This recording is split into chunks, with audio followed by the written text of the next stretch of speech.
got to start with this big breaking news about Hunter Biden.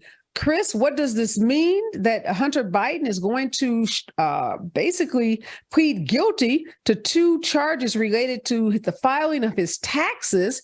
Doesn't look like he's going to get any jail time, but is this going to be a political nightmare for Joe Biden and Kamala Harris in 2024? Could definitely expect that the GOP is going to use this for everything that they can politically. They've been after Hunter Biden for quite some time, and I think it's no wonder with this dropping right before the 2024 elections. Watch this be front and center on the debate stage when the debates start on August 23rd.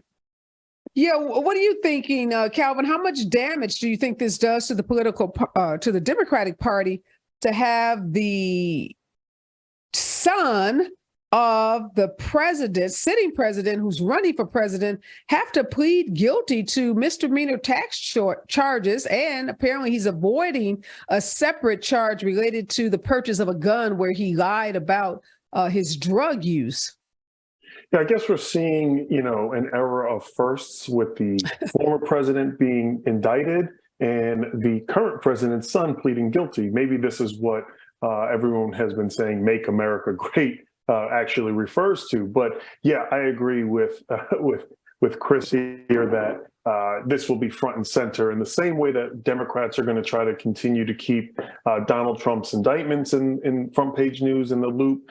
Republicans are going to try to do the same with Hunter Biden and his drug use and his now pleading guilty, because it substantiates a lot of what they've been saying. This person is wrong, and then therefore, by extension, Joe Biden is wrong for America. Well, Calvin, it's interesting. I'll ask both of you. I'll start with you, Calvin. It used to be that having a son who was a drug addict, having a son who had to plead guilty to tax charges, being indicted yourself, i.e. Donald Trump, those would have been disqualifying things for candidates. It would have been just out the gate. When they did the opposition research and found out you had a son who had a drug problem and, possibly was under some kind of criminal investigation, they would have told you, don't run. You don't have a snowball's chance. Someone gets indicted like Donald Trump, they would have said, drop out the race. You don't have a snowball's chance. But has Donald Trump moved the needle such that people's human frailties, their flaws, and particularly when they relate to their family members, are no longer disqualifying in terms of who runs for office and even who wins elections? Sure. I mean, Donald Trump is the reality star president, and he also came in at a time where social media was just blooming. And so everything is a soundbite on a continuous loop, whether we call that TikTok, Vine, Instagram stories, or 120 characters of Twitter, that he has tapped into and capitalized on the idea of just being sensationalized constantly, and therefore we are tuning into him. As you were just saying that, I was thinking about, I believe, John Edwards, who was running in, I believe, 2004, 2008. I can't remember at this point, and it came out that he had a affair when his wife was dealing with breast cancer, and that basically eviscerated him. He's probably bagging groceries at Kroger's right now. But we live in an era now that these are no longer disqualifying barriers, or whatever you want to call them. They sometimes actually accelerate you to presidency. And I wonder, Chris, should Biden lean into his son's drug use and drug problem? I mean, there are millions and millions of Americans who suffer from substance abuse issues. And we saw Fetterman in that Senate race in Pennsylvania lean into his mental health issues, his depression. He took time out as soon as he won that race. He checked himself into a mental health hospital and said, hey, I need some time off. I need to deal with my mental health issues.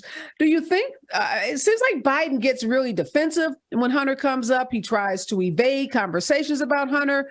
Obviously, he is a loving father. We know he loves his children dearly. He loves his grandchildren. I was just at the White House and he was, had his daughter, serving as the first daughter.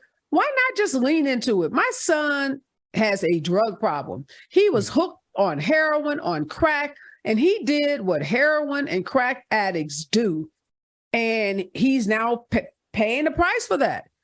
But that's why I fight so hard for everyday people, and, launch into that.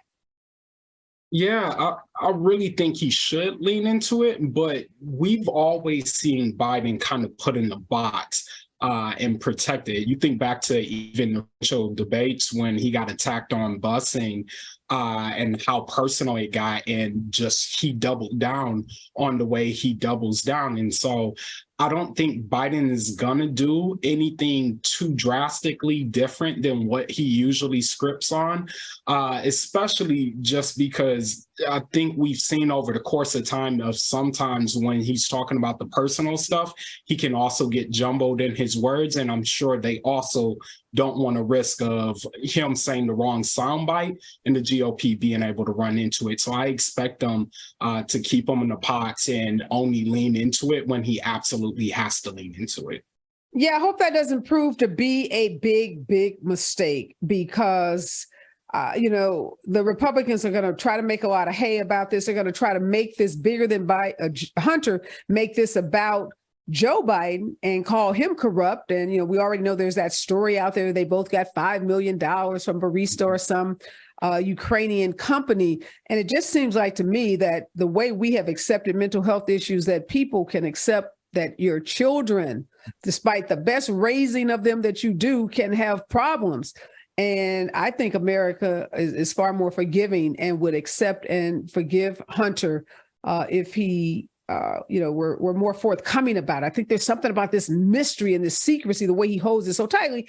I'm a parent, so I know talking about your kids can be difficult, but he's got to deal with this. It's not going away. It's going to haunt him on the campaign trail. It's going to haunt Kamala Harris as she's out there as well. So I'd be interested to see how the Democrats decide to deal with this.